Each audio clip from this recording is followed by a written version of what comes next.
नमस्कार। मैं डॉक्टर नवीन जोशी आयुष दर्पण के इस प्लेटफॉर्म पर आप सभी का बहुत बहुत स्वागत करता हूं। जैसा कि आप जानते हैं 4 बजे का समय प्रोफेसर उमाशंकर निगम सर के लिए आरक्षित है और सर मार्च के महीने से ही तमाम सारे लेक्चर्स विभिन्न डिजीज पर दे रहे हैं। आप सब बड़ा बेसब्री से इंतजार करते हैं। तो मैं सबसे पहले भगवान धन्वंतरी की वंदना करते हुए मैं प्रोफेसर उमाशंकर निगम सर को यहाँ आमंत्रित करूंगा। आप सभी बेताब हैं, आज चूंकि पंचकर्म की सीरीज चल रही है और पंचकर्म की सीरीज में पहला जो व्याख्यान था सर का वो इंट्रोडक्शन टू पंचकर्मा था, जिसमें बहुत सारे सवाल भी आए हैं। आप अपने सवाल यहाँ कमेंट बॉक्स में रखेंगे, वो यहाँ डिस्प्ले होंगे और निश्चित है कि सर उसको लाइव यहाँ से देख करके आपको जवाब देंगे।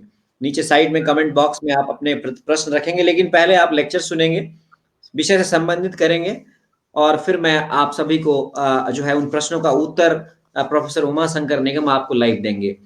मैं सबसे पहले भगवान धन्वंतरी की वंदना करते हुए इस कार्यक्रम की शुरुआत करता हूँ। यो विश्वम विदधातु पात्रसक्तम संवारयत्यंजसाम श्रेष्ठाम दिव्य महौषधिश्च विविधान दूरीकृत्य मामयान बिभ्राणो जलिनां चकास्ति भुवनं पीयूषं पूर्णं घटं तम धन्वंतरि रूपमीशममलं वंदामहे श्रेयसे। तो भगवान धन्वंतरी की वंदना के साथ हम ये कार्यक्रम शुरुआत करते हैं। पंचकर्म हालांकि एक प्रायोगिक विषय है, लेकिन किसी भी प्रायोगिक विषय को जानने से पहले उसका सैद्धांतिक पक्ष जानना बहुत जरूरी होता है। और जैसा कि आप जानते हैं प्रोफेसर उमाशंकर निगम सर पंचकर्म के एक निष्णात विद्वान हैं। पंचकर्म में प्रोफेसर श्रीधर कस्तूरी के बाद यदि किसी का नाम आता है तो प्रोफेसर उमाशंकर निगम सर का आता है। हम सब बहुत भाग्यशाली हैं कि प्रोफेसर उमाशंकर निगम सर हमें लगातार पंचकर्म के ज्ञान दे रहे हैं आयुष दर्पण के प्लेटफॉर्म पर। मुंबई में सर हैं। सर पहले शासकीय धन्वंतरी आयुर्वेद महाविद्यालय में प्राचार्य रहे, उसके बाद प्रोफेसर भी रहे सर, और बहुत सारे पदों पर सुशोभित हुए। बहुत सारे छात्र उनके एमडी, उनके अंडर में उन्होंने एमडी किया, जिसमें से मैं भी एक हूँ। और आप सब 34 लोग जुड़ गए। जुड़ते जाइए, जितने अधिक आप लोग जुड़े उतना अच्छा है। ये व्याख्यान अभी चलेगा 1 घंटा और फिर 1 घंटे बाद फिर मैं आऊंगा स्ट्रीम में। तब तक मैं सर को आमंत्रित करता हूं। सर का बहुत बहुत स्वागत करते हुए मैं सर को स्ट्रीम में ला रहा हूं। सर प्रणाम सर, आपका बहुत बहुत स्वागत है सर। नमस्कार। तो हम आयुष दर्पण के इस पर लाइव हैं और मैं सर का पीपीटी भी शेयर करूंगा। तो मुझे लगता है सर पीपीटी अभी शेयर कर दूं या आप थोड़ा सा बताएंगे फिर करूं? नहीं, मैं करूंगा ना शेयर। जी, मैं ये सर की पीपीटी यहाँ शेयर हो गई है जी। हाँ। Thank you sir. चलिए, बहुत बहुत धन्यवाद नवीन जी, आपके सहयोग से इतना व्याख्यान माला का कार्यक्रम है वो चल रहा है और काफी लोग इससे जुड़े हुए हैं। मुझे तो ऐसा लगता है कि हम लोग एक फैमिली के रूप में अब हो गए हैं। कल इंट्रोडक्टरी पंचकर्म के बारे में, पंचकर्म क्या है, पंचकर्म कौन से है, 5 ही क्यों है, ऐसे बहुत सारे प्रश्न हैं जिनके बारे में कल चर्चा की थी। आज स्नेहन कर्म के बारे में चर्चा करेंगे। जैसा कि आपको मालूम है, कल ये चर्चा हो चुकी थी कि 3 प्रकार के कर्म होते हैं: प्रधान कर्म, पश्चात कर्म और प्रधान कर्म। पूर्व कर्म, प्रधान कर्म और पश्चात कर्म, ये तीनों बड़े इंपॉर्टेंट है। इनके बारे में काफी कुछ कल अपन ने चर्चा की है। पूर्व कर्म एक प्रकार की नींव है पंचकर्म की।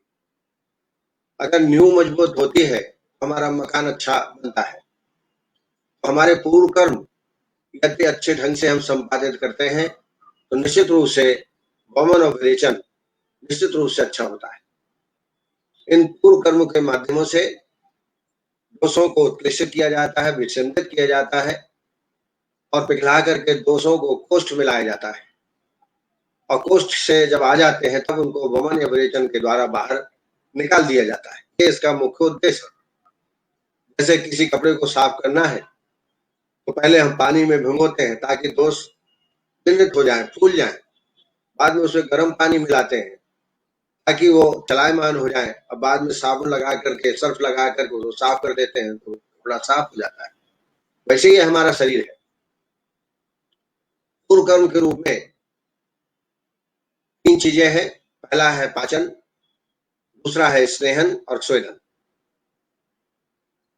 प्रथम हमें पाचन कर्म करना है, क्योंकि अगर पाचन नहीं करेंगे और आभ्यंतर स्नेहपान करेंगे तो अगर आमावस्था है, हमारे स्नेह का न तो पाचन होगा, न ही उसकी कार्मुकत्व का स्पष्ट दर्शन हो पाएगा। इसलिए चरक ने कहा है, केवलम नृपस्तम हम माधु स्नेह ही उपाचरेत। अगर आपको स्नेह से उपचार करना है, अर्थात आभ्यंतर स्नेह पान करना है, तो पहले आपको निराम अवस्था प्राप्त करनी पड़ेगी। यही बात आचार्य दृढ़ ने भी की है। दृढ़ ने सबसे पहले पूर्व कर्म के अंतर्गत पाचन का उल्लेख किया है। बाकी आचार्यों ने तो स्नेहन और स्वेदन ही कहा है, लेकिन दृढ़ ने स्पष्ट कहा कि पहले पाचन करो।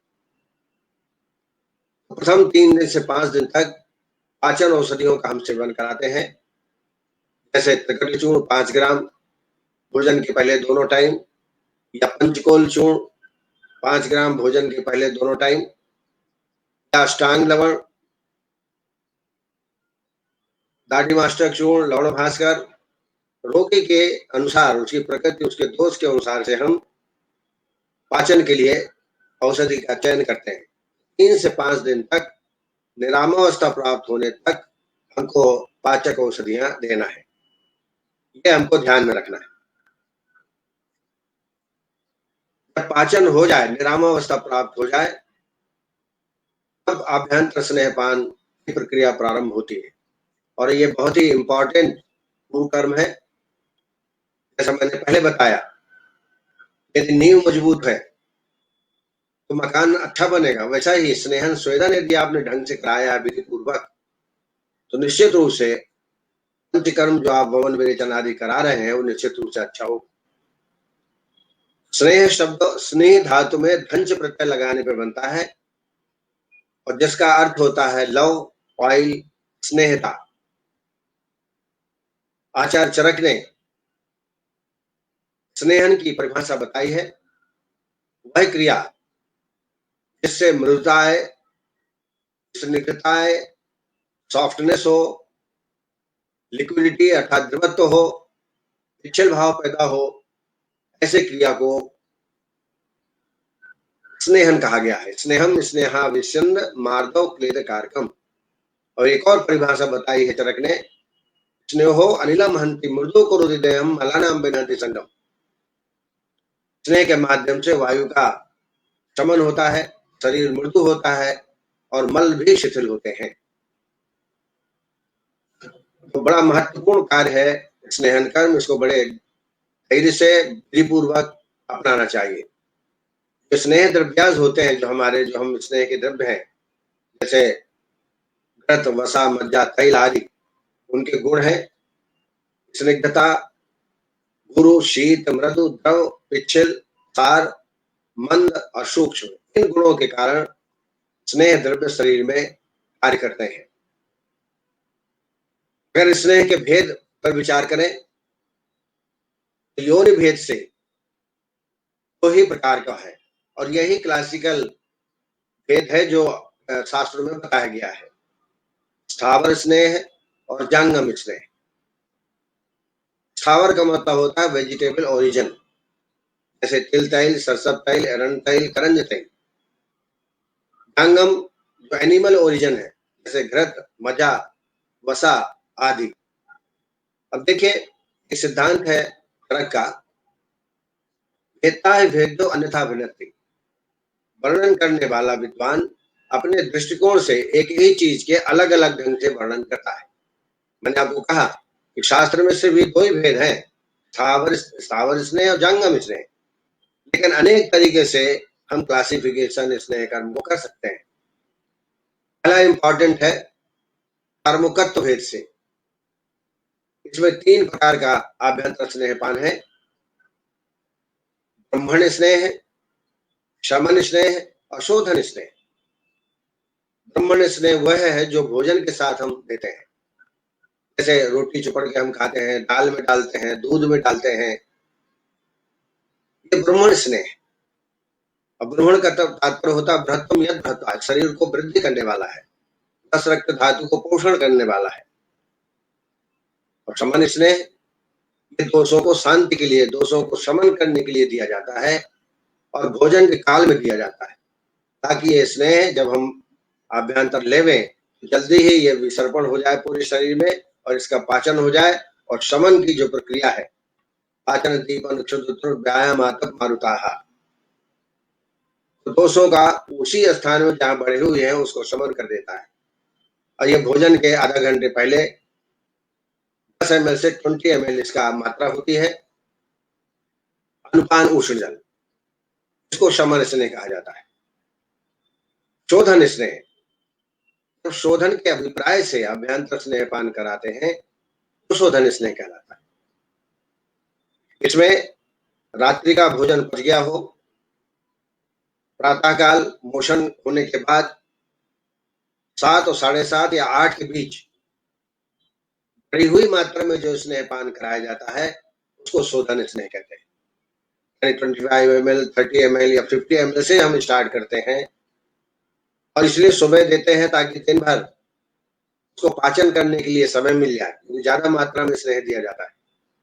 वो इसलिए दिया जाता है कि जो वृद्धा विसन्नाद पाकादि जो लक्षण है, वृद्ध दोषों का वृद्धि हो, ये संभव होता है जब शोधन स्नेह में बढ़ी हुई मात्रा में देते हैं। अनपान उष्ण का रहेगा। विवेद समसम स्नेह अन्न काले प्रकांक्षिता शुद्ध पुनर्हारे नैशे जीणे पिबेन्नरः। अब मात्रा भेद से भी हम स्नेह के भेद कर सकते हैं। ऐसे 4 भेद है: रसीसी मात्रा, ह्रस्व मात्रा, मध्यम मात्रा और उत्तम मात्रा। रसीसी मात्रा को टेस्टोज कहा जाता है। यह ह्रस्व से ह्रस्व होती है, अर्थात 3 घंटे में पचने वाली मात्रा रसीसी मात्रा होती है और ये लगभग 2.5 तोले के आसपास होती है। ह्रस्व मात्रा ये स्मॉलर डोज है और ये 6 घंटे में पचने वाली मात्रा को ह्रस्व मात्रा कहते हैं। मध्यम मात्रा मीडियम डोज, ये 12 घंटे में पचने वाली मात्रा को मध्यम मात्रा कहा जाता है और 24 घंटे में पचने वाली मात्रा को उत्तम मात्रा कहा गया है। ये चरक का वर्णन है। रसीसी शब्द जो है वो वाग्भट ने दिया है, लेकिन जो ह्रस्व, मध्यम और उत्तम मात्रा, अहोरात्रम आहाकृष्णम अर्धाहम च प्रतीक्षते प्रधाना मध्यमा ह्रस्वा स्नेह मात्राम चरामति। इस तरीके से आचार्य चरक ने मात्रा भेद से वर्णन किया है। पाक भेद से, जो तेल का पाक होता है, 3 प्रकार का पाक होता है: मृदु पाक, मध्य पाक और खर पाक। इसके भेद से भी 3 प्रकार के स्नेह के भेद किए गए हैं। मृदुपाकी तेल का प्रयोग नस्य कर्म के लिए किया जाता है। मध्यपाकी तेल का प्रयोग स्नेहपान और वस्ती क्रिया के लिए, अनुवासन वस्ती के लिए किया जाता है। और जो खर पाक है उसका प्रयोग अभ्यंगार्थ प्रयोग करते हैं। अभ्यंग के लिए जो तेल का प्रयोग होता है वो खर पाक के द्वारा होता है। उपयोगिता के आधार पर भी हम स्नेह के भेद कर सकते हैं। बाह्य स्नेह जिसको एक्सटर्नल रोलिएशन कहते हैं और आभ्यंतर स्नेहपान। एक्सटर्नल रोलिएशन बहुत ही महत्वपूर्ण चिकित्सा है। मेरी तो सलाह है कि ओपीडी स्तर पे यदि आप एक्सटर्नल रोलिएशन ही करते हैं, आप पेशेंट को 50% वैसे ही ठीक कर पाएंगे। उनको आपको अपनाना चाहिए। इसमें बहुत ज्यादा इंस्ट्रूमेंट की कोई आवश्यकता नहीं है। जैसे अभ्यंग, अभ्यंग कितनी बड़ी चिकित्सा है। आज मसाज सेंटर यूरोप में, ऑस्ट्रेलिया में, मैंने तो स्वयं देखा है, ऑस्ट्रेलिया में देखा, कोने कोने में आपको मसाज सेंटर मिल जाते हैं। हमारे आयुर्वेद में कहा है कि एक अवस्था में 5 मिनट तक मालिश करना चाहिए। 7 पोजीशन अभ्यंग की होती हैं, अर्थात कम से कम 35 मिनट तक सर्वांग अभ्यंग होने से जो अभ्यंग के गुण है, जराहर, श्रमहर, रोगहर, दुनिया भर के जो इसके बताए गए हैं कि काहे में हम अभ्यंग करा सकते हैं, तभी लाभ प्राप्त होता है। 5 मिनट 10 मिनट करने से उतना लाभ आपको प्राप्त नहीं होता। दूसरी चिकित्सा है लेप। लेप भी हम आजकल भूल गए हैं, सिर्फ दशांग लेप हमको याद है। बाकी रोगानुसार शास्त्रों ने लेपों का वर्णन किया है और लेप भी 3 प्रकार का बताया है: प्रलेप, प्रदेह और आलेप। प्रलेप शीतल होता है, पतला होता है। प्रदेह उष्ण होता है और मोटा लेप तैयार किया जाता है और आलेप के गुण मध्यम होते हैं। तो लेपों के माध्यम से भी संधिवात है, आम वात है, वातरक्त है, गाउट है, इनमें बहुत अच्छे इसके रिजल्ट्स हैं। इनका प्रयोग हमको करना चाहिए। मर्दन, अभ्यंग में तो सब मालिश करते हैं, उसमें ज्यादा दबाव नहीं देते, लेकिन मर्दन में दबाव युक्त अभ्यंग, उसको मर्दन कहा जाता है। बिना स्नेह की भी मर्दन कर सकते हैं और स्नेह युक्त मर्दन भी आप कर सकते हैं। मर्दन में मांसपेशियों को दबाया जाता है और एक शब्द होता है उन्मर्दन। उन्मर्दन में मांसपेशियों को ऊपर ऐसा खींचा जाता है, ये उन्मर्दन कहलाता है। आज भी हमारे बुजुर्ग जब घर आते हैं तो अपने बच्चों से कहते हैं कि थोड़ा मर्दन कर दीजिए, साहब मेरा पैर दबा दीजिए। उससे पेशेंट को हल्काहट महसूस होती है, अच्छा लगता है, श्रम का नाश होता है। एक क्रिया है उद्वर्तन, ये भी हम लोग भूल गए। आप साउथ में जाइए तो आपको उद्वर्तन हर पेशेंट को कराते हैं, देखने को मिल जाएगा। आचार्य चरक ने उद्वर्तन को शरीर मार्जन कहा है और शरीर मार्जन को चक्रपाणि ने उद्वर्तन शब्द नाम दिया है। चूर्णोद्वर्तन के नाम से भी इसका वर्णन उपलब्ध होता है। चूर्णोद्वर्तन के दो भेद बताए गए, स्निग्ध उद्वर्तन और रूक्ष उद्वर्तन। स्निग्ध उद्वर्तन सुगंधा, शतावरी, मुलैठी जो ब्रह्मण द्रव्य है उनसे जो उद्वर्तन किया जाता है वो स्निग्ध उद्वर्तन है। और एक होता है रूक्ष उद्वर्तन, जिसमें पंचकोल है, सभ्यादि द्रव्य है, त्रिफला है, ऐसी औषधि जो उष्ण है उनसे उद्वर्तन जो किया जाता है उसको रूक्ष उद्वर्तन कहते हैं। उद्वर्तन का तात्पर्य होता है विलोम गति से अभ्यंग करना। पर इतना ध्यान रहे कि बहुत दबाव से नहीं करना चाहिए, नहीं यदि बाल तोड़ हो गया बहुत परेशानी होती है। आचार्य सुश्रुत उद्वर्तन के 3 भेद बताए, उनका भी प्रयोग हमको करना चाहिए। उद्वर्तन जिससे विमलापन होता है, दोषों को पिघलाया जाता है, एक स्थान से विमलापन किया जाता है। दूसरा होता है उद्घर्षण। उद्घर्षण उष्ण या रूक्ष औषधियों से उद्वर्तन करना, जैसे ईंट का चूरा, या उष्ण द्रव्यों से उद्वर्तन करना, उच्च द्रव्यों से, उसको उद्घर्षण कहा है। एक होता है उत्सादन। उत्सादन अर्थात हम उपटन लगाते हैं, तेल, हल्दी, चिरौंजी आदि को मिक्स करके जो उपटन किया जाता है उसको नाम जो है उद्वर्तन, उद्घर्षण और उत्सादन, उसको उत्सादन कहा जाता है। ये प्रक्रियाएं बहुत ही इंपॉर्टेंट है। स्थूल रोगी में उद्वर्तन कराना चाहिए, आम वात में भी उद्वर्तन कराना चाहिए।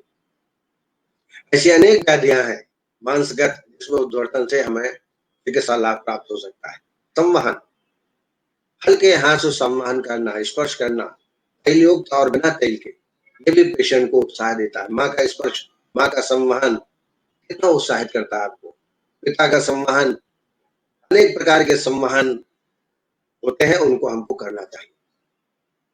अभिषेक,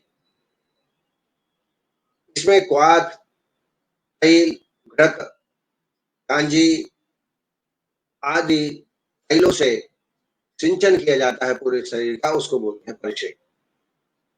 परिषेक को परिचिल धारा, सर्वांग धारा का भी नाम दिया जाता है। ये पैतृक व्याधियों के लिए श्रेष्ठ है, बहुत ही उपयोगी चिकित्सा है।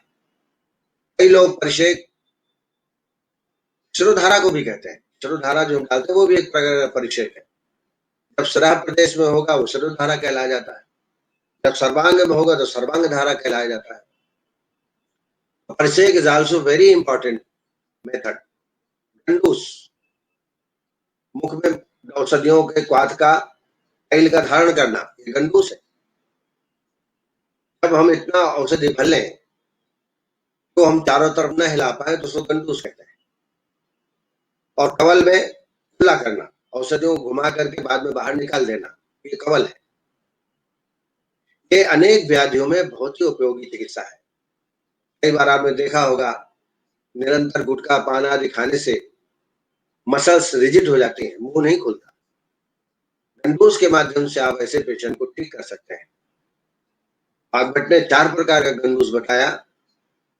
स्निग्ध गंडूस वात व्याधियों में, समन गंडूस पैक्टिक व्याधियों में, शोधन गंडूस कफज व्याधियों में, और रोपण गंडूस रोपण की अवस्था में जहां पश निकल रहा हो वहां रोपण गंडूस करना चाहिए।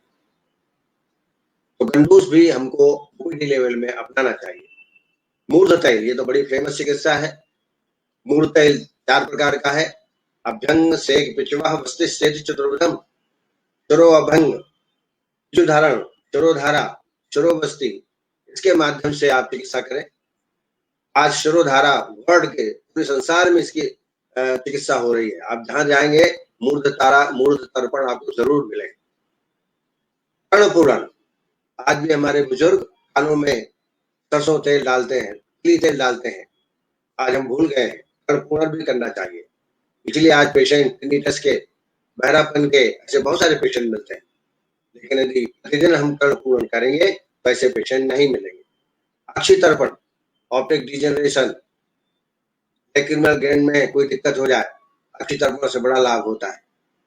ये भी प्रक्रिया हमको ओपीडी लेवल में अपनाना चाहिए। मस्तिष्क चिरा प्रदेश में खीर वातज्ञ औषधियों से बनी हुई खीर को लगाया जाता है, उसको मस्तिष्क कहते हैं। सुश्रुत ने इसका वर्णन किया है। लेकिन वास्तव में मस्तिष्क की क्रिया आंवले से की जाती है। आप आधा किलो आंवला ले लीजिए, सूखा वाला, चक्र में इसको अच्छी तरह पका लीजिए, बाद में बीजा निकाल कर इसको कल्क तैयार कर लीजिए और 2 इंच मोटा, 2 अंगुल मोटा पूरे चिरा प्रदेश में लेप कर दीजिए और इसका धारण काल है 1 घंटे से 1.5 घंटे। और ये मस्तिष्क जो है थालित में बहुत ही उपयोगी चिकित्सा है। मेंटल डिसऑर्डर्स में भी मस्तिष्क किया जाता है। पादघात, पैरों से रोगी को दबाना, मर्दन करना, साउथ में बड़ी प्रसिद्ध चिकित्सा है। ऊपर एक रस्सी होती है, उसको पकड़ करके और पादघात के माध्यम से पेशेंट की सेवा की जाती है। टिश्यू धारण, prolapse of the uterus, prolapse of anus, इसमें हम टिश्यू धारण कराते हैं। स्नेह टिश्यू धारण, ये भी वाह्य चिकित्सा है। स्नेहावगाहन, आजकल आपने देखा होगा बाथिंग टब बनी हुई है, हमारे हर घर में आजकल टब्स है। आज साउथ में जाएं तो 1-1 क्विंटल 2-2 क्विंटल ऑयल जो है भर करके स्नेहावगाहन किया जाता है। इससे लश्कर बढ़ता है स्किन का। वातज्ञ है, वातज रोगियों में लाभप्रद है। तो वाह external ओलिएशन is very very important, उसका आपको प्रयोग करना चाहिए। आभ्यंतर स्नेहपान में भोजन, पान, नस्य और वस्ती, इनके माध्यम से हम आभ्यंतर स्नेहपान करते हैं। नाम भेद से भी स्नेह द्रव्यों को भेद किए जाते हैं। जैसे अच्छे स्नेह, प्योर स्नेह, सिर्फ तैल का या घृत का, उसको अच्छे पेन कहा जाता है। लेकिन मूर्छन संस्कार करने के बाद ही पीना चाहिए, ऐसा मेरा कहना है। और मूर्छन संस्कार करने के लिए नींबू पत्र, हरिद्रा, मजीठ, नींबू पत्र, हरिद्रा, मजीठ और त्रिफला, इन 4 औषधियों कल्क के द्वारा तेल का पाक कर दे, इससे मूर्छन संस्कार हो जाता है। नारायण तेल, महामास तेल, त्रिफला घृत, पंचत घृत भी अच्छे स्नेह के अंतर्गत आता है। सद्या स्नेह, अगर हमको जल्दी है, हमें 7 दिन 5 दिन की प्रतीक्षा नहीं करनी है, तो सद्या स्नेहों का प्रयोग करके आप सम्यक स्नेह लक्षणों की प्राप्ति कर सकते हैं। बहुत सारे सद्या स्नेह, उसका बाद में हम चर्चा करेंगे। पंच प्रसिद्ध की पेया, ये भी सद्या पंच प्रसिद्ध की पेया पायसो मास मिश्रिता क्षीर शुद्धो बहु स्नेहा स्नेह चिरा नरम, इसका भी प्रयोग करना चाहिए। इसमें कुछ नहीं है, 4 स्नेह है और चावल बराबर मात्रा में पेय बनाया जाता है। नेक्स्ट है प्रविचारणाएं। अब स्नेह से विद्वेष कोई व्यक्ति रखता है, स्मेल से ही पेशेंट स्नेह पीना नहीं चाहता, खासतौर से स्त्रियां, बुजुर्ग, बच्चे, उनके लिए प्रविचारणाओं का उल्लेख है। औषधि के माध्यम से जो हम आहार द्रव्य उनको मिला करके, जैसे यूज के साथ, दही के साथ, दूध के साथ, गोधनस्य विलेपी च रसो मांस पयोदति यवागु सुप सागु च, इनके माध्यम से हम स्नेह देते हैं उसको प्रविचारणाएं कहा गया है। अकॉर्डिंग टू देयर कॉम्बिनेशन, यमल स्नेह जिसमें 2 स्नेहों का मिक्सचर होता है, तीव्रत स्नेह जिसमें 3 स्नेहों का मिक्सचर होता है, और महास्नेह में 4 स्नेहों को मिलाकर के आभ्यंतर स्नेह पान किया जाता है। अब आइए उत्तम स्नेह देखें तो मुख्य रूप से 4 प्रकार के स्नेह प्रचलित है। घृत, ऑयल, तेल, वसा और मज्जा, ये 4 प्रकार के स्नेह है, लेकिन इसमें सर्वश्रेष्ठ घृत है, क्योंकि घृत संस्कार अनुवर्तन गुण है, अपने गुणों को न छोड़ते हुए औषधीय गुणों को ग्रहण कर लेता है। लेकिन ऑयल, अगर चित्रक से हम सिद्ध कर दिए ऑयल को, तो ऑयल का जो शीत गुण है वो खत्म हो जाता है, चित्रक का उस गुण ही वो ले लेता है। तो अगर श्रेष्ठता की स्थिति देखें तो घृत सर्वश्रेष्ठ है, और वर्तमान में भी वास्तव में प्रत्यक्षता घृत और ऑयल का ही प्रयोग हम आभ्यंतर स्नेहपान में करते हैं। सर्पिष्टैलम वसा मज्जा सर्वस्नेहोत्तमामतः येषु चैवोत्तमं सर्पि संस्काराः अनुवर्तन्ते। प्रॉपर्टीज ऑफ द घृत, घृत जो है निश्चित रूप से पित्त और वायु को हरने वाला है, इसलिए इसका प्रयोग अधिक मात्रा में किया जाता है। आई साइट को इम्प्रूवमेंट करता है, स्ट्रेंथ लॉन्गेविटी बढ़ाता है, ओल्ड एज के लिए, चिल्ड्रन के लिए और लेडीज के लिए यह ज्यादा मुफीद है। वॉइस को मेलोडियस करता है, लश्यर बढ़ाता है, इंटेलिजेंस, मेमोरी को डेवलप करता है आभ्यंतर स्नेहपान, और जो सेंस ऑर्गन्स है उनको भी मजबूती प्रदान करता है। और अगर कम मात्रा में स्नेह दिया जाता है तो डाइजेशन को भी इम्प्रूव करता है। प्रथम पित्तानिलम रससो प्रोसामतम निर्वापलम मृदुकरम सर्वणम प्रसादरम। प्रॉपर्टीज ऑफ तेल, तेल जो है वातज्ञ तो है ही, लेकिन सिर्फ श्लेष्मा को वर्धन करने वाला नहीं है, बलवर्धक है, उष्ण है, त्वचा के लिए श्रेष्ठ है, योनि पापद के लिए भी श्रेष्ठ है। मारुतग्नम न श्लेष वर्धनम बलवर्धनम उच्चोश्रम स्थितिकरम तैलम योनि विशोषेत। वसा, ये वसा जो है ज्यादा बलवान रोगियों को दिया जाता है। ज्यादातर इंजरी हो गई हो, ट्रामा हो गया हो, फ्रैक्चर हो गया हो, प्रोलैप्स हो यूट्रस का, हेडेक हो, ऐसी अवस्था में वसा का सेवन हम करते हैं। ये पौरुषत्व को भी बढ़ाता है, मसल्स को भी टोन करता है, और एक्सिस ज्यादा मात्रा में हैवी एक्सरसाइज करते हैं उनके लिए भी ये लाभप्रद है। विद्ध भग्नाहत भ्रष्ट योनि कर्ण शिरोरुज पौरुषोपचय स्नेह व्यामे च स्नेह वसा। प्रॉपर्टी ऑफ मज्जा, मज्जा जो है वो हैवीएस्ट स्नेह है, और शरीर को स्ट्रेंथ देने के लिए, शुक्र रस धातु कफ मेदो धातु बढ़ाने के लिए, मज्जा को बढ़ाने के लिए इसका प्रयोग किया जाता है। ऐसे व्यक्ति जो फिजिकल काम ज्यादा करते हैं उनके लिए, बोन्स को मजबूत करने के लिए, एपिटाइट को बढ़ाने के लिए, मेंटल स्ट्रेस को खत्म करने के लिए इसका प्रयोग किया जाता है। बल शुक्र रस श्लेष मेदो मज्जा विवर्धन मज्जा विशेषो अस्थानम च बलकृत स्नेह। इंडिकेशन, इनमें किन में स्नेह देना चाहिए, तो जिसमें स्वेदन कर्म अपेक्षित है, स्वेदन के पहले स्नेहन कराना आवश्यक है। उनको शोधन कराना है, भवन विरेचन आदि कराना है, उनको भी स्नेह कराना आवश्यक है। जो रूक्ष व्यक्ति हैं, वातज विकार वाले व्यक्ति हैं, व्यायाम बहुत करते हैं, मद्य का अधिक सेवन करते हैं, ऐसे व्यक्ति जो चिंतक करते हैं, कवि हैं, टीचर हैं, मानसिक दबाव उनमें ज्यादा रहता है, ऐसी अवस्था में ये स्नेहन देना चाहिए। इसमें रोग है, स्लीपलेसनेस है, इसमें आपको देना है। स्वेदाः शोधितव्यास रुचावादकाणाः व्यायाम मध्य स्त्री स्नेहा सुचा चिंतकाः। कंट्राइंडिकेशन ऑफ स्नेह का, इसमें नहीं देना, बड़ा इंपॉर्टेंट। इसमें रुक्ष थेरेपी करना हो वहां स्नेह नहीं देना है। जहाँ कफ और मेदो धातु बढ़ी हुई हो, कफ बहुत एग्रीवेट हो और मुख के माध्यम से सलाइवा निकल रहा हो या गुद के माध्यम से सलाइवा निकल रहा हो, अग्निमांद हो, पुअर एपिटाइट हो, बहुत ज्यादा प्यास लगी हो, बेहोशी हालत में हो, प्रेग्नेंट वोमेन हो, रुचि हो स्नेह के प्रति, खाने के प्रति, वोमिटिंग कंडीशन हो, आम की उपस्थिति ज्यादा हो शरीर में, फूड पॉइजनिंग हो, देन डिहाइड्रेटेड पेशेंट हो, बहुत कमजोर व्यक्ति हो, अरुचि, अल्कोहल ज्यादा सेवन करता हो, एक्यूट फीवर्स, गुरु स्तंभ, डायरिया, जिसको अभी अभी आपने अनुवासन या नस्य दिया हो, अनुवासन और नस्य के साथ आभ्यंतर स्नेहपान नहीं किया जाता, प्रीमेच्योर डिलीवरी, इम्प्रॉपर सीजन और अत्यधिक भूख लगना, लोगों को बहुत ज्यादा भूख लगती है, ऐसे को भी आभ्यंतर स्नेहपान नहीं देना चाहिए।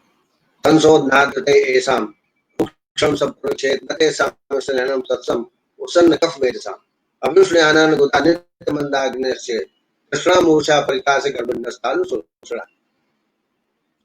प्रोसीजर ऑफ आभ्यंतर स्नेहपान, व्हाट इज द प्रोसीजर? सबसे पहले रोगी का 10 मिनट परीक्षा कर ले, प्रकृतस्य विकृतस्य सारतस्य संहतस्य परीक्षण विधि है, लेकिन मुख्य परीक्षा आपको कोष्ठ की करना है और इसके लिए आप त्रिफला, गुड़, शुगर के जूस, मिल्क गरम गरम रात्रि को पिला दीजिए पेशेंट को। यदि प्रातः काल 2-3 मोशन हो जाते हैं तो मृत गोष्ठी है, अगर एक ही बार मोशन होता है तो मध्य गोष्ठी है, और मोशन नहीं होता है तो पूर्व गोष्ठी। ऐसा परीक्षण कर लें। ने कहा है गुणम भिक्षुषम मस्तु क्षीरम मूलितम दधि आयशम कृषा शक्ति काश्मर त्रिफलारसम द्राक्षारसम पीयूरसम जलम उष्णम मथाम्बुआ मध्यम वातावरण मृदु गोष्ठी। मैं तो आपको कहता हूँ कि त्रिफला दे दीजिए रात को, अगर उसको अच्छा मौसम हो जाए समझ लीजिए मृदु गोष्ठी, कम हो तो मध्य गोष्ठी, ना हो तो पूर्व गोष्ठी। क्योंकि ये बहुत जानना आवश्यक है, इसी के आधार पर हम आभ्यंतर स्नेहपान निश्चय करते हैं। 3 से 7 दिन तक आभ्यंतर स्नेहपान कराना चाहिए। ऐसा भी प्रमाण है कि 7 दिन के बाद 7 दिन में यदि सम्यक स्नेह के लक्षण नहीं मिलते हैं, आगे अगर हम देते हैं तो 7 में हो जाता है। लेकिन भागवत कहते हैं कि नहीं, जब तक सम्यक स्नेह के लक्षण न मिले तब तक आपको आभ्यंतर स्नेहपान कराना चाहिए। कोष्ठ के अनुसार यदि विचार करें तो पूर्व कोष्ठी में 7 दिन, मध्य कोष्ठी में 5 दिन और हीन कोष्ठी में, मृदु कोष्ठी में 3 दिन आभ्यंतर स्नेहपान कराना चाहिए। आचार्य सुश्रुत तो कहते हैं 3 दिन, 4 दिन, 5 दिन, 6 दिन, 7 दिन। त्रयम चतुरम पंचाहम षडम तथा तत्रात्राम सात्विक भवति सेविताः। लेकिन अगर 7 दिन में भी आभ्यंतर स्नेहपान सम्यक स्नेह के लक्षण न मिले तो आपको आगे भी बढ़ा सकते हैं। एक तरीका और है, 7 दिन के बाद यदि आप सम्यक स्नेह के लक्षण नहीं मिले तो 3 दिन स्नेह मत दीजिए, फिर 3 दिन के बाद बढ़ी हुई मात्रा में जहां से छोड़ा था वहां से आप आभ्यंतर स्नेहपान करेंगे तो 2 दिन के अंदर आपको सम्यक स्नेह के लक्षण प्राप्त हो जाएंगे। अब शेड्यूल कैसे बनाएं, कैसे आभ्यंतर स्नेहपान चालू किया जाए? तो सबसे पहले प्रातःकाल आवश्यक कार्य है वो पेशेंट निपटा ले, 7 और 8 के बीच आभ्यंतर स्नेहपान कराना चाहिए। पहले दिन टेस्ट डोज दीजिए और टेस्ट डोज लगभग 2.5 तोले की या 30 ml होता है, 25 ml होता है, और उसका जीर्णमान और जीर्ण सिम्टम्स आप जो है नोट करते जाइए। पहले दिन आपने मान लो 30 ml दिया, दूसरे दिन बढ़ा दीजिए 60 ml, ऐसा क्रमशः बढ़ाते हुए सम्यक स्नेह के लक्षण आपको प्राप्त करना है। और जब तक आपको आभ्यंतर स्नेहपान देना है जब तक कि सम्यक स्नेह के लक्षण न प्राप्त। मैं एक बात और बताना चाहूंगा, कोष्ठ परीक्षण आपने किया, यदि क्रूर कोष्ठी है तो पहले से ही अधिक मात्रा से आप स्नेह प्रारंभ करें। अगर क्रूर कोष्ठी है तो मेरा ऐसा एक्सपीरियंस है, मैं जो है 80 ml से प्रारंभ करता हूँ प्रथम दिन क्रूर कोष्ठी में, इसके बाद धीरे धीरे बढ़ाते जाते हैं उनके लक्षण अनुसार। मध्य कोष्ठी है तो 50 ml से चालू करिए और मृदु कोष्ठी है तो 25 ml से 30 ml से आप चालू करिए, तो निश्चित रूप से 5-6 दिन में आपको सम्यक स्नेह के लक्षण प्राप्त हो जाएंगे। डाइटरी मैनेजमेंट ये बहुत इंपॉर्टेंट है। भोजन व्यवस्था, जब भोजन आप ऐसा नहीं आपको आना चाहिए, पेशेंट को समझा देते हैं कि आप द्रव्य लेना, गर्म लेना, अनावश्यक होना चाहिए, प्रमाण युक्त लेना चाहिए, ज्यादा उसमें स्नेह ना हो, ध्यान देना चाहिए। ज्यादा भोजन मिलित न हो, उष्ण तीक्ष्ण या खट्टा मीठा ऐसे भोजन नहीं सेवन करना चाहिए। पेशेंट को बताइए आप खिचड़ी, दलिया, 2 रोटी मूंग की दाल, बस यही लीजिए, तब तक आपको आभ्यंतर स्नेहपान करना है। प्रभोश्रम अनभिसंधि भोजम अन्न प्रमाणतः नातिस्निग्ध संकीर्ण स्वस्नेह पातों में था। अकॉर्डिंग टू डिसीज हमें घृत तय करना है, तैल तय करना है, कहाँ पर क्या दें। तो कुशला घृत का अभ्यंतर स्नेहपान आप दोष विकार में, कॉन्स्टिपेशन में, उदावरत में, शोथ में दे सकते हैं। उष्णात घृत इसमें त्रिफला त्रिकट उत्पन्न होता है, उसको कफज रोग में, तमक श्वास में, खास में, प्रतिशा में दे सकते हैं। पंचतिक घृत hyper acidity, skin diseases, blood disorders में दे सकते हैं। नारायण तेल और दशमूल तेल का प्रयोग वातव्याधियों में, हेमियोप्लीजिया, फेशियल पैरालिसिस में कर सकते हैं। और अच्छे स्नेह ये प्रत्येक व्याधियों में करना चाहिए, लेकिन कई बार अच्छे स्नेह लोग नहीं पी पाते, इसलिए हम फिर पूर्व चारणों का प्रयोग करते हैं। जीर्णमान लक्षण देखिए, जब आप अभ्यंतर स्नेहपान दिया तो जो जीर्ण हो रहा है, पाचन हो रहा है स्नेह का, तो कौन कौन से लक्षण मिलेंगे उसमें देखिए। त्राशूल, भ्रम, लाला स्राव, मूर्छा, सेट, उसको टायर्डनेस कहते हैं, क्लम, आरती, ये लक्षण जीर्ण के मिल सकते हैं आपको। जब जीर्ण हो जाए स्नेह, तब आपको निश्चित रूप से अनडाइजेस्टेड जो स्नेह की डकार है वो नहीं आती, शरीर में लघुता होती है, वातानुलोमन होता है, भूख बढ़ती है, प्यास लगने की इच्छा होती है और उद्गार शुद्धि हो जाती है। कि डकार लेते हैं उसमें घृत की डकार नहीं आती। समझ लीजिए हमारा स्नेह जो हमने किया वो बच गया है, और इसकी वजह से सम्यक स्नेह के लक्षण हमको प्राप्त होते हैं। सम्यक स्नेह के लक्षणों में वातानुलोमन, अग्नि का प्रदीप होना, स्निग्ध पुरुष, स्निग्ध त्वक और असंगत वर्च यानी मल जो है शिथिल, मार्गवता पूरे शरीर में, और स्नेह द्वेष, स्नेह के प्रति अरुचि। लेकिन प्रत्यक्षता आपको बताऊं, जब मल शिथिल हो जाए, बदला आने लगे और मल में स्नेह आने लगे, तो समझ लीजिए सम्यक स्नेह के लक्षण प्राप्त हो गए। वातानुलोम्यम दीपो अग्निर्वचा स्निग्ध संवत्सरम, मार्गों में स्निग्धता चाहेंगे, स्निग्ध नामों पे जाए देंगे। स्निग्धता ज्यादा अगर स्नेह पिला दिया तो अनुता, गौरवता, जाड्यता, पुरुष औपक्वता, तंद्रा, अरुचि, उत्प्रेष, मुख स्राव, बुध स्राव, नासा स्राव, दूधदाह जैसे लक्षण होते हैं। पाचन नहीं होगा, निश्चित रूप से रक्त नहीं बनेगा, इसलिए पहला लक्षण बताया पानुता। पानुता, गौरव, जाड्यम, पुरुषस्य अभिपक्वता, तंद्रा, अरुचि, उत्प्रेषा से आदत लक्षण। अस्निग्ध अगर स्निग्धता नहीं हुई तो सम्यक स्नेह के जो लक्षण है उसके विपरीत लक्षण पैदा होते हैं, जैसे पुरुष ग्रसित होना, घाटयुक्त होना, रूक्ष पुरुष होना, अग्निमान्यता, वात का प्रतिलोम होना, जबकि अनुलोम होना चाहिए लेकिन इसमें प्रतिलोम होता है, रोविदा, दुर्बलता और सुस्निग्ध विपर्य सम्यक स्नेह के लक्षण है, उसके विपरीत समझ लीजिए ये अस्निग्ध के लक्षण है। वायु रोक्षम का लक्षण कॉम्प्लिकेशन। अगर आपने अन्नपान का ध्यान नहीं दिया, भोजन का ध्यान नहीं दिया, वर्ज्य विषय अष्टमहादोष का भाव को नहीं समझाया, जैसा कल हमने चर्चा की थी, निश्चित रूप से अनेक प्रकार के व्यापक हो सकते हैं, जैसे तंद्रा, अनाह, सम्मता, संज्ञानाश, कंडु, पांडु, अर्श, आमदोष, वातग्रह, उदर रोग, शूल, क्लेश, ज्वर, शोक, अरुचि, गढ़ी दोष जैसे अनेक रोग इसमें हो सकते हैं। शोध के लिए सुना हो, जरो स्तंभो विसंगता, कंडो, पांडु, सोफा, अरसान से अरुचित था, तमाम प्रकार की व्याधियां हो सकती है। उसका ट्रीटमेंट, सबसे बड़ा ट्रीटमेंट है उष्ण जल का पान, हमेशा गर्म पानी पेशेंट को देना चाहिए। पेशेंट को अगर ज्यादा प्यासा लग रही हो, बहुत प्यास लग रही हो, तो गर्म पानी पिलाकर वोमिट करा देना चाहिए, और सिम्टम के आधार पर ट्रीटमेंट करना है।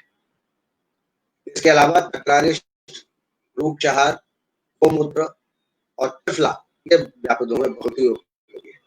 तक्राप लेखनम सस्तम, सुविधा काल प्रतीक्षणम, प्रतिव्याधि बलम बुद्धा संस्रम में उचा, तक्रारिष्ट प्रयोगास रूक्ष पानान्न भोजनम, मूत्राणाम त्रिफलायस स्नेह व्यापक। लेकिन गर्म पानी इज वेरी वेरी इंपॉर्टेंट। हमेशा गर्म पानी पिएंगे तो व्यापक होने की संभावना बिल्कुल नहीं होती। अनपान, प्रतिदिन पान कराया है तो सुपोषण का अनपान देना चाहिए। तेल का पान कराया है, तेल का, तो यूज का पान देना चाहिए, यूज।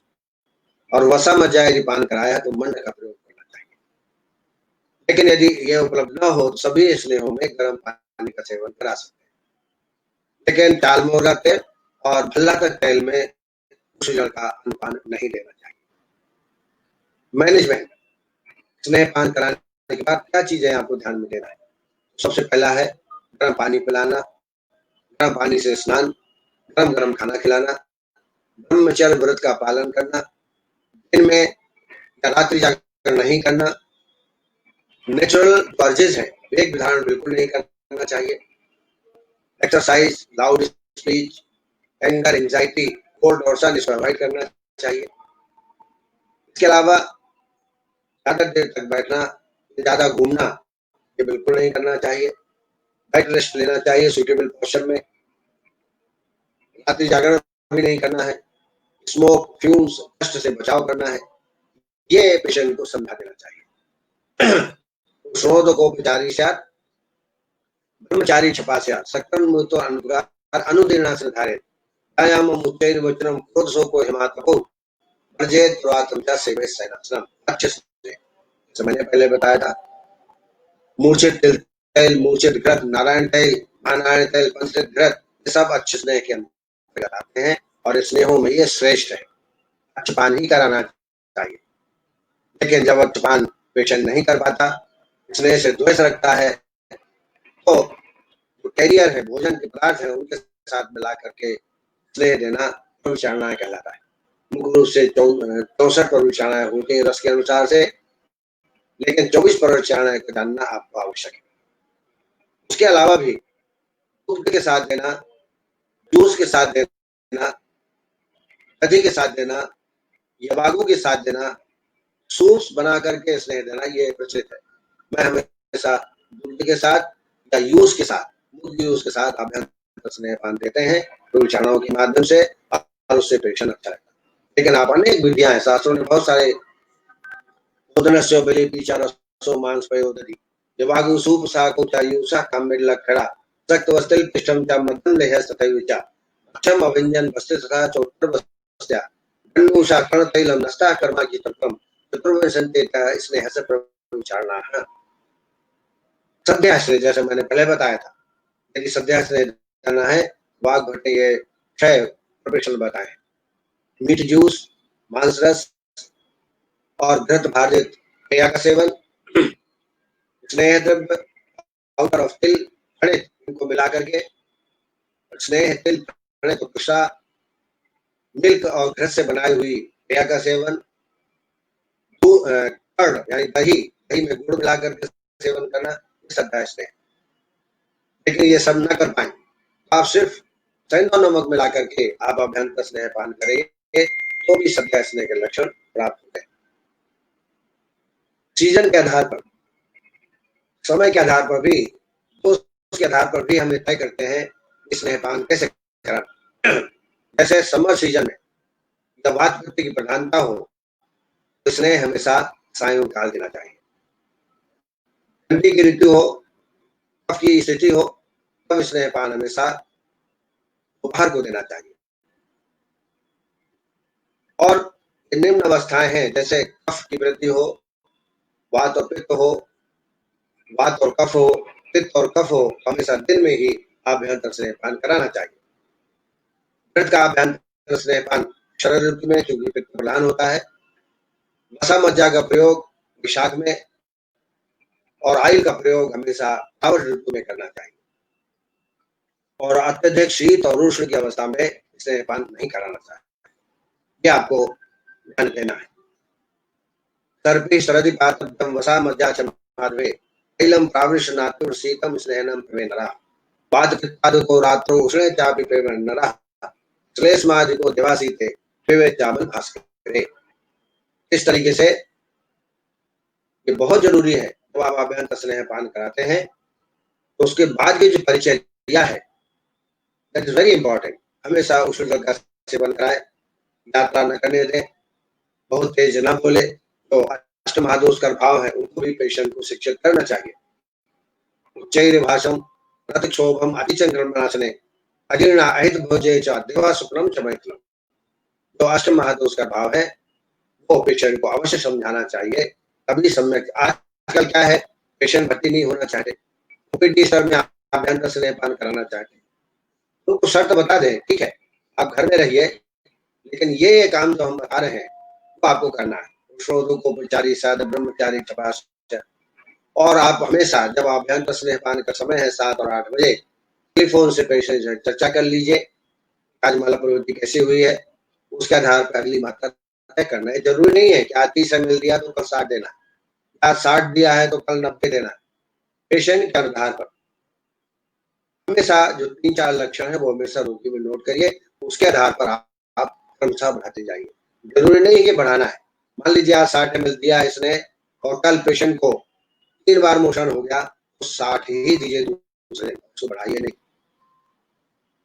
इस प्रकार से विचार करते हुए यदि पेशेंट को आप करेंगे तो निश्चित रूप से लाभ होगा। इन्हीं शब्दों के साथ बहुत बहुत धन्यवाद। आशा है आपको पसंद आया होगा। अब आपसे क्वेश्चन आमंत्रित करता हूँ, आपको बताने का कष्ट करें मुझे, या नवीन जी हो तो नवीन जी आप प्रश्नोत्तर जरूर करें।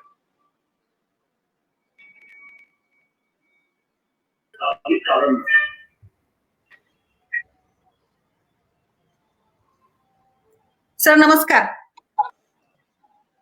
हाँ जी नमस्कार। हाँ, एक प्रश्न है, डॉक्टर रजनीश शर्मा पूछते हैं, 100 ml अगर हम स्नेहपान करवाते हैं तो पूरे दिन में करवाना होता है या सुबह सुबह ही करवाना होता है स्नेहपान? वास्तव में देना तो सुबह ही चाहिए, लेकिन अगर 150 ml से ज्यादा हो गया है तो सुबह आधा दे दीजिए सूर्योदय के समय, और शाम को 5 और 6 के बीच अभ्यंतर स्नेहपान आप करा सकते हैं। भोजन के 3 घंटा पहले, 3 घंटे बाद तो उचित समय है 5 और 6 के बीच अभ्यंतर स्नेहपान आप डिवाइडेड डोज में दे सकते हैं। Okay okay sir. विरेचन के बाद भी अगर पेशेंट को कॉन्स्टिपेशन रहता है तो क्या करना चाहिए? डॉक्टर निशा जोशी पूछती है।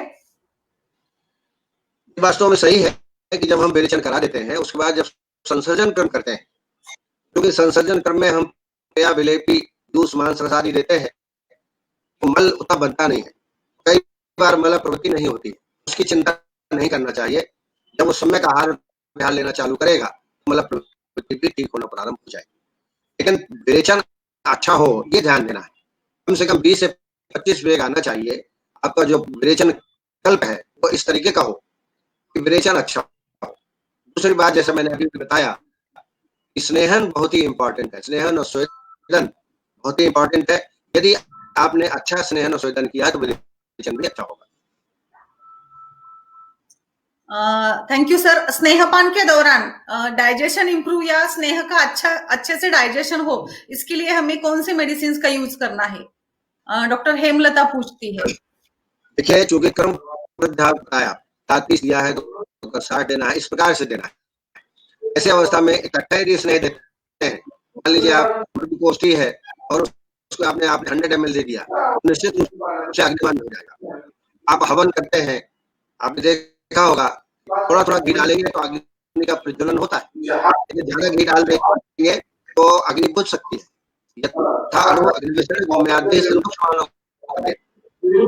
रूप में अग्नि होती है, उसको धीरे धीरे ही बढ़ाना चाहिए। तो स्नेह पानी ज्यादा देते हैं तो अग्निमान हो सकता है, लेकिन बीच में यदि ऐसा हो तो बीच में जैसे सोरस है, लौड़ा भास्कर है, चूर्ण का सेवन कर सकते हैं। लेकिन मेरे प्रैक्टिकल एक्सपीरियंस में मैंने कभी ऐसा प्रयोग नहीं किया है। सिर्फ गर्म पानी और आहार व्यवस्था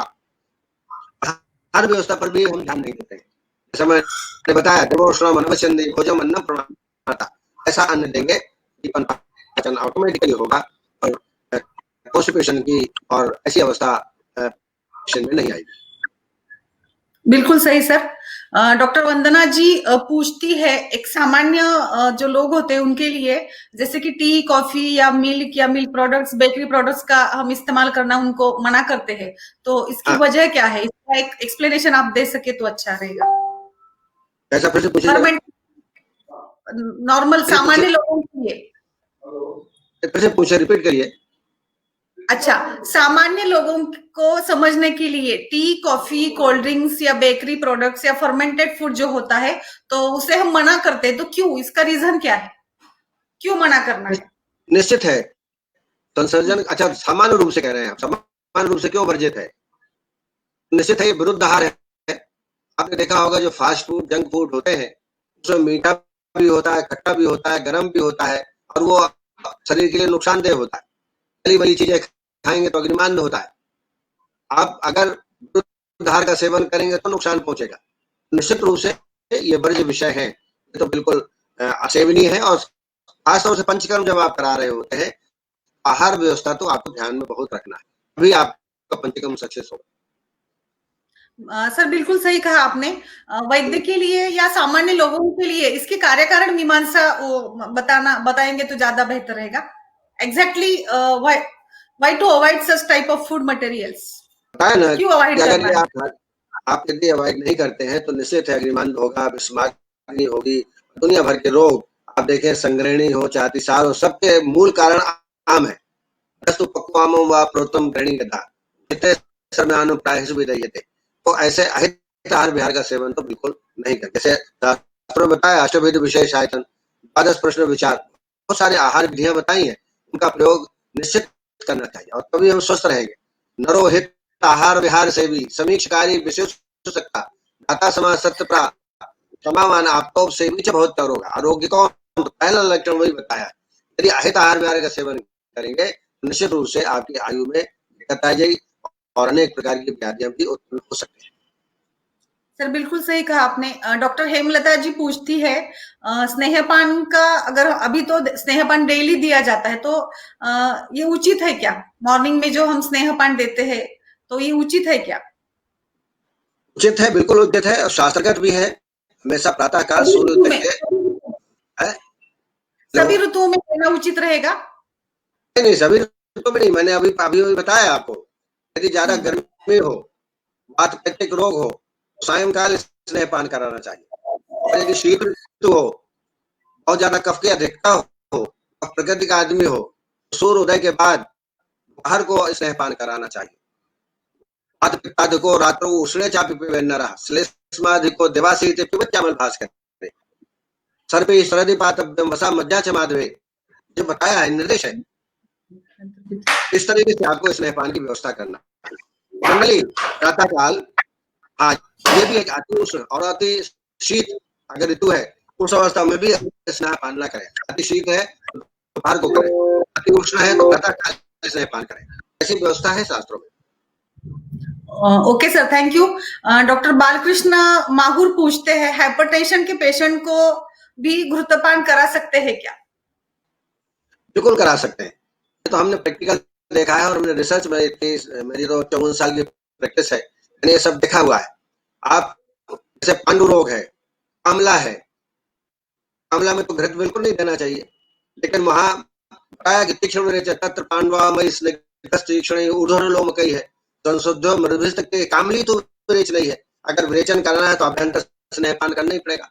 उसके लिए पंचित घृत, कुशला घृत का अभ्यंतर स्नेहपान करते हैं और न तो उसमें शरीर में बिलिरुबिन बढ़ता है न ही कोलेस्ट्रॉल बढ़ता है।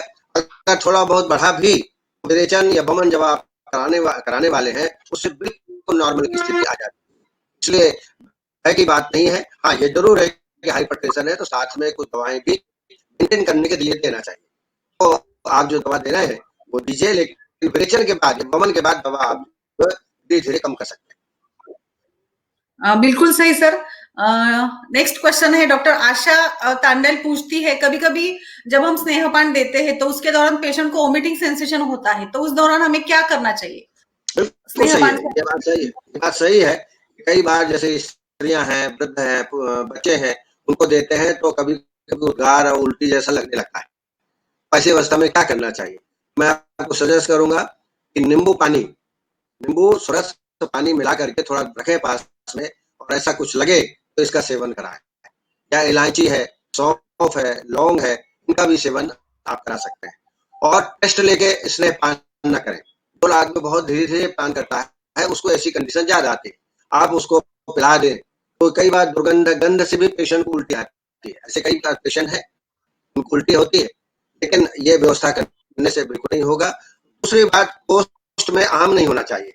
प्रातः काल मल प्रवृत्ति अच्छी हो जानी चाहिए।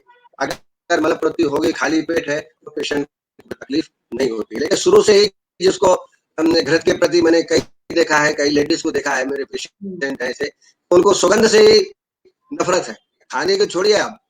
ऐसे पेशेंट को धीरे धीरे अन्य के माध्यम से, दूसरे हमने जैसे प्रयोगशालाएं मैंने बताई, ऐसे पेशेंट को आप यूज के साथ दीजिए।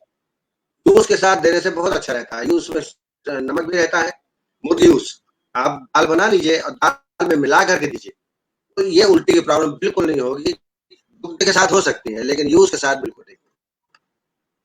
बिल्कुल सही सर। मनोभावना मायने रखती है, मनोभावनिक साइकोलॉजिकल फैक्टर्स भी होते हैं इसमें। सबसे बड़ी बात है कि ऐसे व्यक्ति जो धैर्य का पालन न करें, अनपवाद अप्रतिकार से, अधन से, अपरिचकार से, वैद्यमानी नस्य से, असूयिक से, तीव्र धर्म से, अति क्षीण बलमास शोणित से, असाध्य रोगोपहत से, मूर्छलिंगवानित से, ऐसे व्यक्ति को पंचकर्म नहीं कराना चाहिए।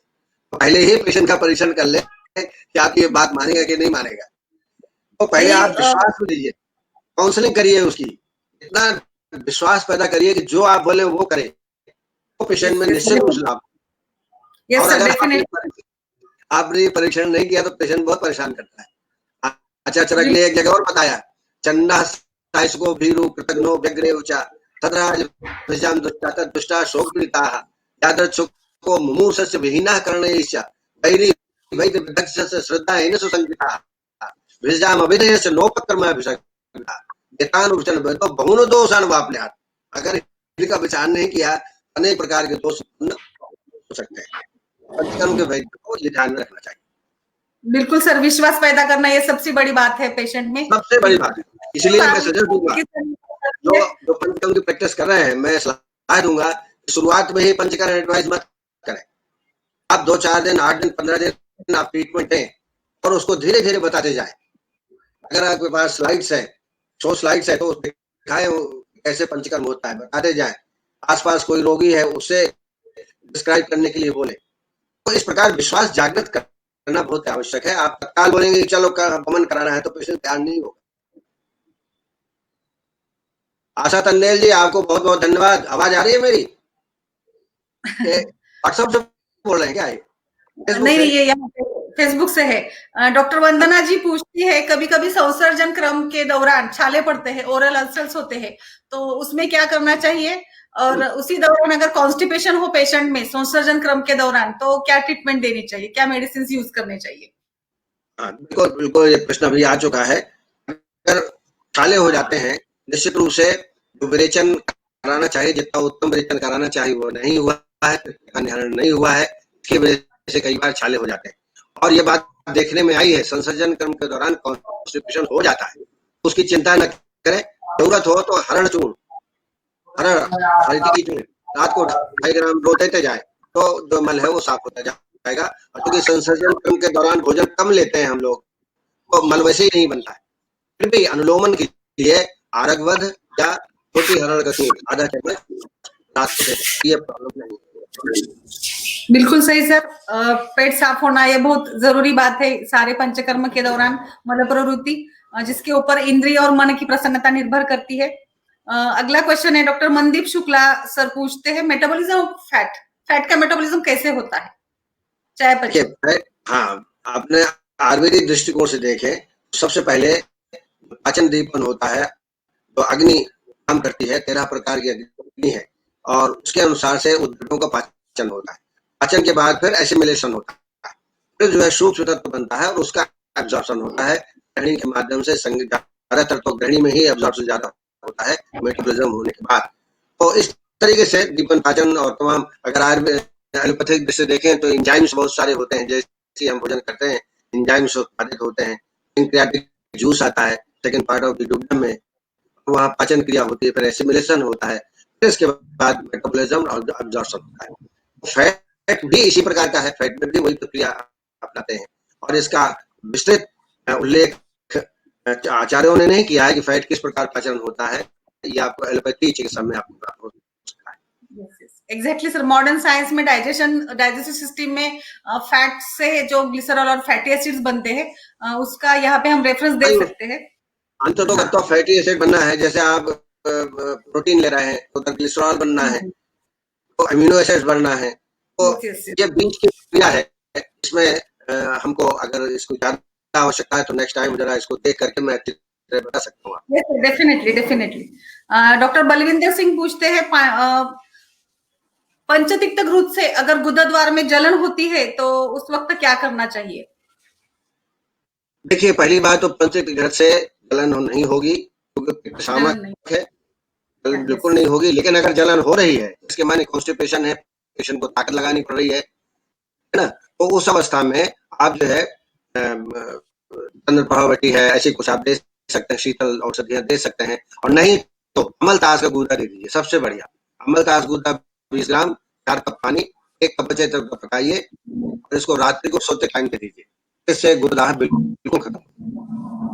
बिल्कुल सर, बिल्कुल। एक्चुअली शीत और पित्त गुण से नहीं होना चाहिए दाह, तो उसमें पित्तनाशक सारी दवाइयां हैं, हाँ सारी, लेकिन कॉन्स्टिपेशन हो गया तो ताकत लगाते हैं पेशेंट, तो उसमें जलन भी होती है गुदा में।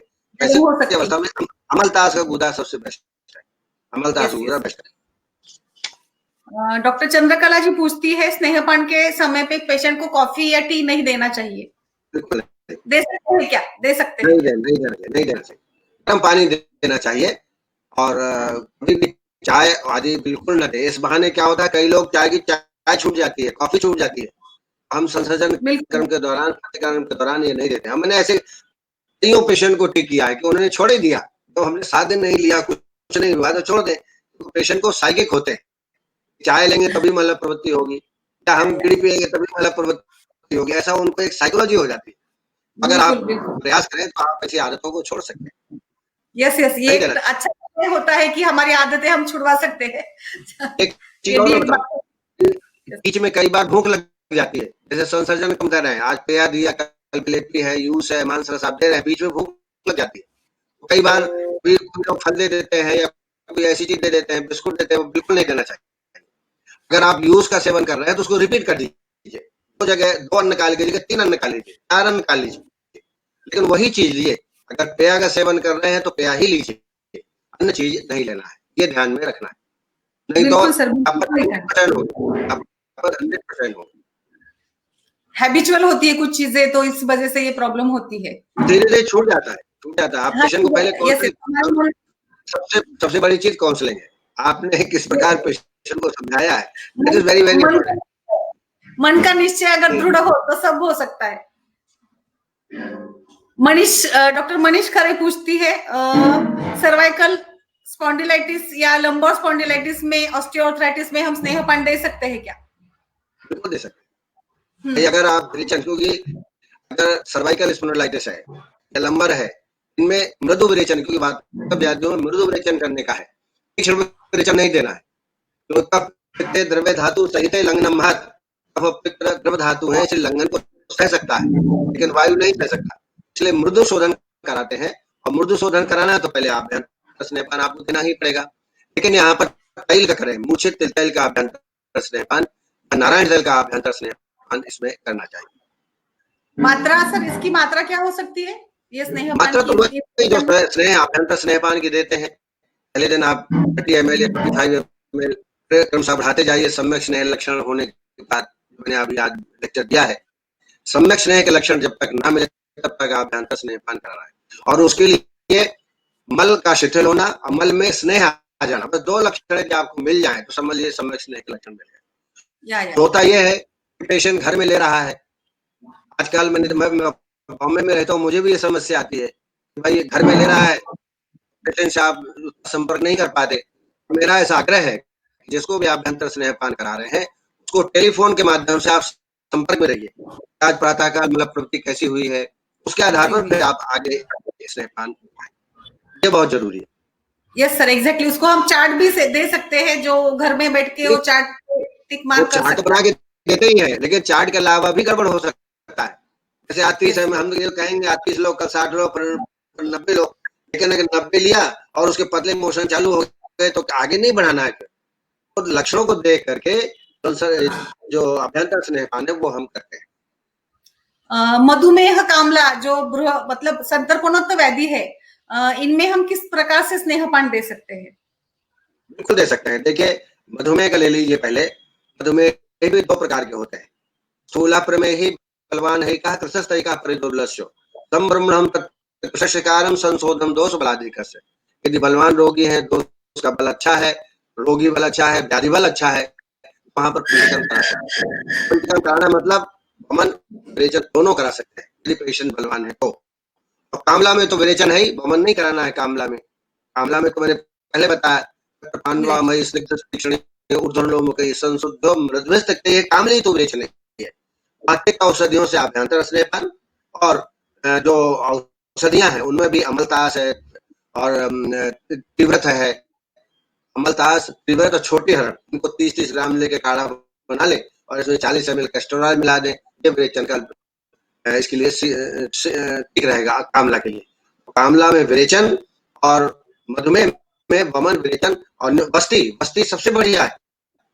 प्रमेहग्न बस्ती मैं हमेशा बताता हूँ अपने लेक्चर में, आज भी बता रहा हूँ। सिद्ध स्थान 8 श्लोक नंबर 8, वहां देखिएगा, वहां पर प्रमेहग्न बस्ती है, बहुत ही इंपॉर्टेंट है। वमन विरेचन के बाद प्रमेहग्न बस्ती देने से 1 साल पुराना यदि प्रमेह है तो आप बिल्कुल ठीक कर सकते हैं। लेकिन 1 साल के ऊपर है तो फिर पेशेंट को प्रत्याख्य करके चिकित्सा करना चाहिए कि भाई दवाई लेंगे तो ठीक रहेगा, दवाई नहीं ले लेंगे तो गड़बड़ है, उसको बोलते हैं प्रत्याख्य।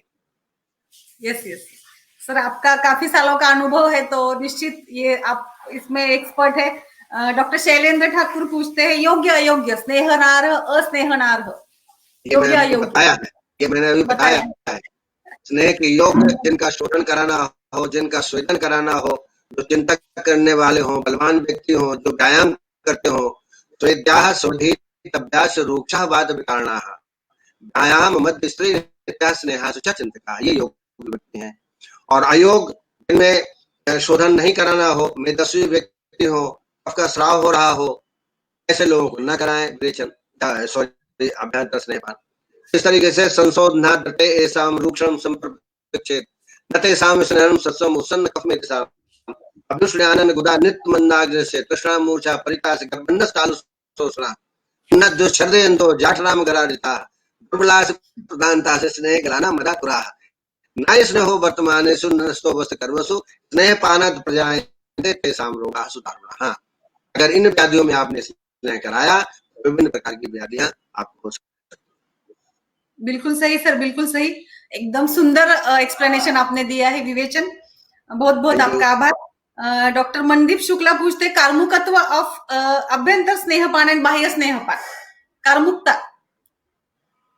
देखिए, कार्मुकत्व मैंने बता दिया है। वैसे आभ्यंतर स्नेहपान की कार्मुकत्व यही है कि जो हम आभ्यंतर स्नेहपान करते हैं, क्यों करते हैं, तो मैंने परिभाषा बताई, विसंदन करना, दोषों को बढ़ाना, दोषों को अपने स्थान से च्युत करना, और जो तैल घृत होता है वो अच्छा घोलक भी होता है, तमाम टॉक्सिक मटेरियल उसमें घुलनशील हो जाते हैं और इसकी वजह से शरीर को लाभ प्राप्त होता है।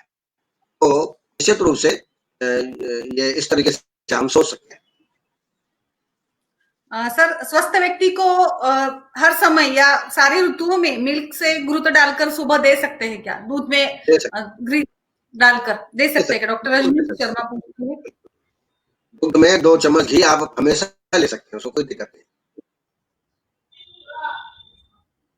डॉक्टर वंदना जी पूछती है, घृतपान के पहले 1-2 घूंट अगर उष्णोदक पिलाएंगे हम पेशेंट को, तो उसके बाद में अगर परिचित मूवमेंट जल्दी से घृतपान हो जाता है तो उसके साथ में खुशबूदार इलायची या कुछ ऐसे दे सकते हैं क्या? उसके पहले, घृतपान के पहले? हाँ, या उसके बाद में? घृतपान के पहले तो दीपन पाचन औषधि देते हैं। आप गर्म पानी अगर देंगे, क्योंकि कहा है पंचकर्म में शुरू से ही गर्म पानी ही देना चाहिए। गर्म पानी जो है वो विसर्पण करता है, दीपन पाचन भी करता है और योगवाही है, तो उसमें जल तो देना ही चाहिए।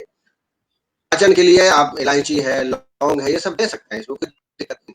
भोजन के स्नेहपान के पहले भी और स्नेहपान के साथ साथ और बाद में भी दे सकते हैं। बिल्कुल सही सर, बिल्कुल सही।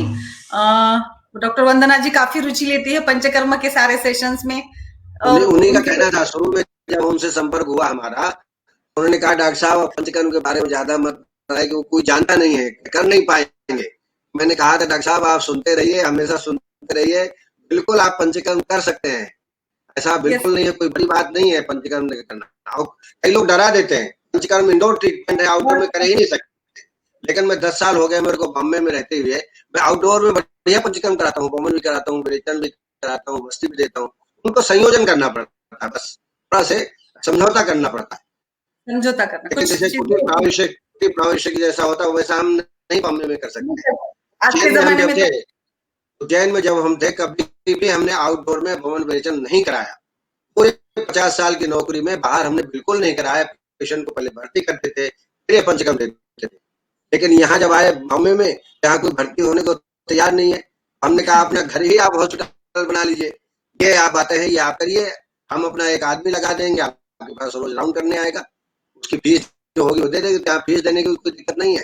बॉम्बे में तो बहुत सक्षम लोग हैं, इसलिए कोई परेशानी होती नहीं है। आपको विश्वास जीतना है, सबसे बड़ी बात है विश्वास जीतना। विश्वास, ये आधुनिक जीवन शैली की देन है सर, ये सारी बातें। उसको क्या कर सकते हैं, संभव ही नहीं। हाँ, डॉक्टर आशा दांडेल पूछती है, हाउ मच अमाउंट ऑफ घृत oil can we use in संसर्जन क्रम? संसर्जन क्रम में तो छौक बखार के लिए, जैसे हम जब यूज देते हैं ना, तो एक दिन अकृत देते हैं, दूसरे दिन कृत देते हैं। कृत की अवस्था में 1 चम्मच भी आप डाल करके बघार के दे सकते हैं। वैसे घृतपान का प्रयोग नहीं करना है, संसर्जन क्रम में घृतपान नहीं करना। लेकिन छौंक लगाते हैं ना, कृत जब कृत और अकृत, अकृत होता है बिना छौके बघारे, अकृत होता है छौक करके। आप लहसुन और जीरे से छौक लगा दीजिए, लौंग से लगा दीजिए, यूज को और मांसरस को, मांसरस की जगह कृष्ण समझ लीजिए, लेकिन आभ्यंतर स्नेहपान नहीं कराते संसर्जन क्रम। हाँ वही तो। डॉक्टर भारती देशपांडे पूछती है, स्नेहपान के दौरान विहार कैसा हो? आहार के बारे में आपने बताया, विहार कैसा हो? विहार मैंने बताया ना, उष्णोदकोपचारी स्यात् ब्रह्मचारी क्षपाशय या उच्चैर भाषम रथ क्षोभम अतिचंक्रमणासने अजीर्ण अहित भोज्य च देवासुप्तम च मैत्रम। ज्यादा पैदल चलना, ज्यादा घूमना, ज्यादा देर तक बैठना, ज्यादा देर तक सोना, देवा स्वाप, रात्रि जागरण, सब वर्जित है। गर्म पानी का सेवन करें, व्यायाम नहीं करें, जहाँ धूप ज्यादा हो, धूल हो, वहां न बैठे, सीधा वायु का आना जाना हो वहां न बैठे। ये जो है परिहार विषय है, इसी को आप मान सकते। बिल्कुल सही सर, जो सामान्य नियम है विहार के वो उसका पालन करना चाहिए। वही बलविंदर सिंह मलिक पूछते हैं, बस्ती से पहले भी स्नेहन देना जरूरी होता है क्या? ये कई जगह रेफरेंस है कि जब हम बस्ती देते हैं तो अभ्यंतर स्नेहपान कराना चाहिए। लेकिन आचार्यों ने एक व्यवस्था दी है, जैसे काल बस्ती, कर्म बस्ती, योग बस्ती। मैं आपको काल बस्ती बताता हूँ। काल बस्ती 16 बस्तियों की होती है। पहले अनुवासन देते हैं, फिर अनुवासन आस्थापन 6 दूनी 12, 13, लास्ट में 3 अनुवासन। यहाँ स्नेहपान की आवश्यकता है ही नहीं, क्योंकि आप एक अनुवासन दे रहे हैं, फिर आस्थापन दे रहे हैं, फिर अनुवासन दे रहे हैं, फिर आस्थापन दे रहे हैं। इसलिए व्यवस्था आचार्यों ने की है, यहाँ अभ्यंतर स्नेहपान देने की कोई आवश्यकता नहीं है। कई ऐसे विद्वान है कि वो अभ्यंतर स्नेहपान देते हैं, जबकि वर्जित है। अनुवासन और अभ्यंतर स्नेहपान एक साथ नहीं कर सकते। दोनों मार्गों से स्नेह नहीं दिया जाता। इसलिए मेरे विचार से आपको अभ्यंतर स्नेहपान न करके अनुवासन आस्थापन क्रमशः आपको देना चाहिए। और कई ऐसी बस्तियां हैं, कई ऐसे रोग हैं, जैसे प्रमेह है, उदरी च प्रमेही च कुष्ठी स्थूलाश मानवा अवश्यम स्थापना सति नानुवासस्य उचा। ऐसे कई रोग हैं जिसमें हम स्थापन तो दे सकते हैं लेकिन अनुवासन नहीं दे सकते। वहां ये बात को आपको ध्यान में रखना। लेकिन अभ्यंतर स्नेहपान का कोई प्रयोग नहीं है। बिल्कुल सही सर। हृदय रोगों में हम दे सकते हैं स्नेहपान? रजनीश शर्मा जी पूछते हैं। बिल्कुल दे सकते हैं, उसके लाइन ऑफ ट्रीटमेंट में है तैलम ससौवीरक मस्तु तक्रम वाते प्रपेयम लवणम सुकोष्णम मूत्राम सिद्धम लवण सितैन अनाह गुलमार्ति हृदय में एकदम। यानी हृदय रोग हो वहां पर तैलपान घृतपान आप करा सकते हैं। अब हृदय रोग किस प्रकार का है ये अलग बात है, उसके लक्षणों के आधार पर आप जो है स्नेहपान करा सकते हैं। जैसे कि वातज है, सूर्ण भाव द्रवशोष भेद स्तंभा समोह पौना विशेषा, इसमें आप स्नेहपान करा सकते हैं। लेकिन कफज है, स्तंभम गुरुस्यात् स्मितम शकर्म प्रशेषा, ऐसे में आप स्नेहपान न कराएं। तो ये पेशेंट को दे करके उसको सम्मोचना दे करके आपको तय करना है। ये प्रत्युत्पन्न बुद्धि है, आपको उस समय पेशेंट को क्या देना है आपके निर्णय के ऊपर। हाँ, युक्ति प्रमाण का उपयोग है ये। और अगर देना ही है स्नेहपान तो धृढ़ औषधि से सिद्ध करके दीजिए, जैसे अर्जुन है उसका मूल है, उसे सिद्ध कर दीजिए और फिर दे सकते हैं। युक्ति पूर्वक चिकित्सा सर। डॉक्टर आशा तांदल जी पूछती है कैन यू यूज गिलोय सिद्धघृत? गिलोय सिद्धघृत का हम स्नेहपान के लिए यूज कर सकते हैं क्या? बिल्कुल, ये खास तौर से मैं आपको बताऊं, बहुत अच्छा प्रश्न किया है। हलीमक का लाइन ऑफ ट्रीटमेंट देखिएगा मैडम, हलीमक ये पांडु रोग के अंत में वर्णित है। वहां पर बताया है गुरुचि सुरस क्षीर साहितम माहिषम घृतम, वहां माहिष घृत को गुरुचि सुरस से सिद्ध कर दीजिए। और ये आप हलीमक रोग है जिसको हम सिकल सेल एनीमिया कहते हैं और रक्तजन विकार है, उसमें निश्चित रूप से आप गिलो से सिद्ध आप रक्त का पान कर सकते। ये बोन मैरो में सीधा प्रभावित करता है, क्योंकि जो औषधियां हैं वो बोन मैरो के लिए श्रेष्ठ है। जितनी व्याधियां ऐसी व्याधियां जैसे मैंने एक उदाहरण बताया सिकल सेल एनीमिया है, प्लास्टिक एनीमिया है, ऐसे में गिलो सिद्ध घृत देना ही चाहिए आप ध्यान स्नेहपान के लिए, और संशमन के लिए भी देना चाहिए। मैं तो देता ही 2 चम्मच रोज आना सुबह शाम गिलो सोलह से सिद्ध घृत। और खासतौर से हलीमक के लिए माहिष घृत बताया है, भैंस का घृत, जबकि हर जगह गो घृत है, लेकिन यहाँ पर उन्होंने माहिष घृत का उल्लेख किया है। बिल्कुल सर, गिलो एक आयुर्वेद की श्रेष्ठ औषधि है, तो इसका निश्चित रूप से बहुत औषधि ना, बोन मैरो के लिए श्रेष्ठ है ना, बोन के लिए तो श्रेष्ठ है। बिल्कुल। और कहा भी अस्थ्याशनाम व्याधिनाम पंचकर्माणि भेषजम, अस्थिजन्य व्याधियों में पंचकर्म श्रेष्ठ है, उसमें भी वस्ती श्रेष्ठ है, और उसमें भी तिक्त औषधियों से, जैसे क्षीर वस्ती हम देते हैं इसी उद्देश्य से देते हैं। तो स्किन डिसीजेज हैं या ब्लड की डिसीजेज हैं, ऑस्टियोआर्थराइटिस है, ऐसे समय पंच क्षीर वस्ती देते हैं। सीधा इफेक्ट करता है। बिल्कुल अच्छा लाभदायी होता है। डॉक्टर भारती देशपांडे पूछती है स्नेहपान ब्रूहन और शमन के लिए कितनी मात्रा में हम ले सकते हैं, कितनी मात्रा में देना चाहिए? बिल्कुल, बहुत अच्छी बात पूछी। 3 प्रकार का स्नेह होता है कार्मकत्व दृष्टिकोण से, ब्रह्मण स्नेह, शमन स्नेह और शोधन स्नेह, ये मैं आपको बता चुका हूँ। ब्रह्मण स्नेह में तो गांव में, मैं तो गांव का रहने वाला हूँ, आज भी मेरे भाई लोग 100-100 ग्राम की खाते हैं एक बार में, वो ब्रह्मण के लिए खाते हैं। लेकिन शहर में आप 100 ग्राम सोच नहीं सकते, आप उसके 2 चम्मच खाएंगे तो कहेंगे बहुत हो गया। तो ब्रह्मण के रूप में निश्चित मात्रा नहीं है, लेकिन जनरली 50 ml से आपको ज्यादा प्रतिदिन नहीं लेना चाहिए, नहीं तो नुकसानदेह हो सकता है। लेकिन गांव में साथ में लोगों को 100-100 ml लेते हैं, रोज काम करते हैं, हल पत्थर चलाते हैं, उनको कुछ फर्क नहीं पड़ता, वो लेते हैं। लेकिन शमन का जहां तक प्रश्न है, वो मात्रा होती है 10 ml to 20 ml, तो भोजन के काल में दी जाती है। उसका उद्देश्य ये है कि जल्दी ही पचन इसका हो जाए, संशमन की चिकित्सा हो जाए। कोषों को उसी स्थान में शांत करना संशमन कहलाता है। उसमें 10 to 20 ml और शोधनार्थ स्नेह देते हैं, उसमें तो मैंने बताया 20 से 30 ml से चालू करके 200 ml 250 ml तक भी दे सकते हैं शोधन की मात्रा। सर एग्जैक्टली सेलुलर लेवल पर स्नेहपान का कार्य कैसे होता है? डॉक्टर मनीष खारे पूछते हैं। देखिए, स्नेह के गुण मैंने बताया, स्नेह के गुण बताए, स्नेह द्रव्य को गुण कौन कौन से, उसमें एक गुण है सूक्ष्म गुण, और सूक्ष्म गुण से छोटे स्रोतों में जानने में समर्थ होता है, और इसीलिए घृत जो है श्रेष्ठ कहा गया, क्योंकि छोटे से छोटे स्रोतों में वो पहुंच जाता है।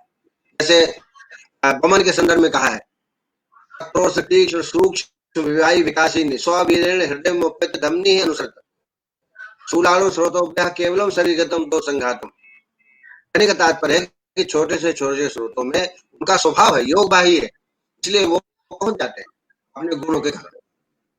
सर डॉक्टर आशा जी पूछती है, जैसे संसर्जन क्रम में हम कुछ बनाते हैं पेया, युष, विलेपी, मंड वगैरह, तो उसमें घृत की मात्रा कितनी हो, कितनी मात्रा में? घृत डालते ही नहीं है। जैसे पेया बनाना है, पेया में खिचड़ी में तो छौंक के दीजिए ना, ऊपर से घी मिलाने का संसर्जन क्रम में प्रावधान नहीं है। जैसे पेया बनाते हैं उसमें तो घृत डालने का ही नहीं, लेपी में भी नहीं है। यूस में जब आप अकृत देते हैं तो उसमें ठोका नहीं लगाना है। अकृत में आप 2 चम्मच घी, थोड़ा लहसुन या जीरा से बघार दे दीजिए। और इसी प्रकार अगर कृष्णा पिला रहे हैं मांस रस की जगह, वहां पर भी आप बघार सकते हैं। लेकिन ऐसा हम खाते हैं, खिचड़ी आई और 4 चम्मच 8 चम्मच उसमें घी डाल के वो खाते हैं, वो नहीं करना, शौक हाँ। करके आप दे सकते। हाँ बिल्कुल सर, ज्यादा मात्रा में नहीं प्रयोग करना चाहिए। डॉक्टर हरजीत सिंह पूछते हैं कि 5 ml घृत में मिल्क डाल के वो लेते हैं, मतलब मिल्क और घृत, तो बीपी उनका राइज होता है? बिल्कुल हो बीपी सकता है, राइज हो होता सकता है, हो सकता है, तो उसको कम कर दे, और से दीपन पाचन औषधियां लेवे और ब्लड प्रेशर कम करने की दवाई लो, साथ में लेकर घृत कम करना, हो सकता है, बढ़ सकता है, बढ़ बड़ी सकता बात है। नहीं, ओके। लेकिन जनरली दूसरी नहीं बात, होता। इसके कारण जो है ब्लड प्रेशर बढ़ता नहीं है, लेकिन पहले से ही ब्लड प्रेशर हो फिर जब लेंगे तो हो सकता है कि बढ़ जाए। बिल्कुल। डॉक्टर हेमलता पूछती है, डेंगू फीवर में कौन से घृत का उपयोग करना चाहिए? देखिए, डेंगू फीवर एक प्रकार इन्फेक्शियस डिसीज है, और इसमें जो आपने रूमेटॉइड आर्थराइटिस है, गाउट है, उस जैसे लक्षण इसमें उत्पन्न होते हैं। यदि इसमें विरेचन आदि आपको कराना है, विरेचन कराने के पूर्व आपको यदि अभ्यंतर स्नेहपान कराना है, तो पंचतत्व घृत का आप प्रयोग इसमें कर सकते हैं। सर गिलोय घृत जो है वो इसके लिए हम दे सकते हैं, रसायन के लिए भी। लेकिन गिलोय मिलता नहीं है ना, गिलोय से सिद्धित घृत मिलता नहीं है, आपको बनाना पड़ेगा। सर माहिष घृत का प्रयोग और कितने दिन और किन किन व्याधियों में करना चाहिए? माहिष घृत, ये जितने भी बोन मैरो से संबंधित व्याधियां जितनी हैं, उसमें समय ये इसका प्रयोग करना चाहिए, जितने भी बोन मैरो से उपस्थित है, और उसके लिए श्रेष्ठ है, एक औषधि प्रधान है, और हलीमक में बताया ही है, एक उदाहरण आपके पास है, रुचि स्वर क्षीर साहितम माहिषम घृतम तापवेत त्रुटाम सिद्धो रसेन आमलक घृतो मधुर प्राय भजत पित्ताइला। वहां पर जो आंवला है, आंवला से सिद्धित करके और घृत पान करने का उल्लेख है, विरेचन कराने का उल्लेख है। ये माहिष घृत जो है, जितने भी अस्थि से रोग संबंधित है, बोन मैरो से संबंधित व्याधियां हैं, उनमें आप कर सकते हैं। सर बिल्कुल सही। अभी यहाँ पे जो सारे प्रश्न थे वो उसका जवाब आपने दे दिया है।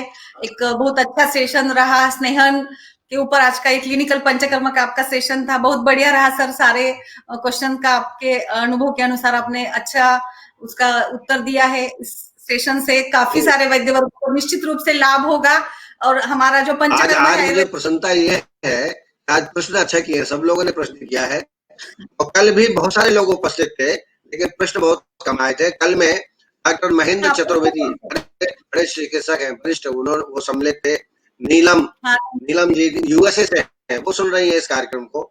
आशा तंडेल तो हमेशा हमारे कार्यक्रम में रहती है। दूसरा कुलभूषण जी हसीजा, सपना डिमरी, रणवीर शर्मा, सुकुमार जोशी, अर्चना जायसवाल, हरजीत सिंह, सोनल पटेल, एन गंगवार, अनुराधा रेड्डी, गिरिराज प्रसाद जी, मनोरंजन साहू जी, आनंद आयुर्वेद बन्ना पाठक जी जो हमेशा इस कार्यक्रम से जुड़ी रहती हैं, संदीप सिंह चौहान, अजय पाटिल, अदिति त्रिपाठी, हरिशंकर जी, विकास चौधरी, ज्ञानेन्द्र सहपाठी, विवेक विश्वकर्मा, योगेश महाजन, वंदना पाठक जी, हेमलता जीएस, हरेश वन्या जी, रमा वैश, इंदिरा अग्रवाल, विकास चौधरी, जगतपाल सिंह, संजय जी, शिल्पा पालस्कर, मुमिन मुल्ला जी, ये सब जुड़े हुए थे कल।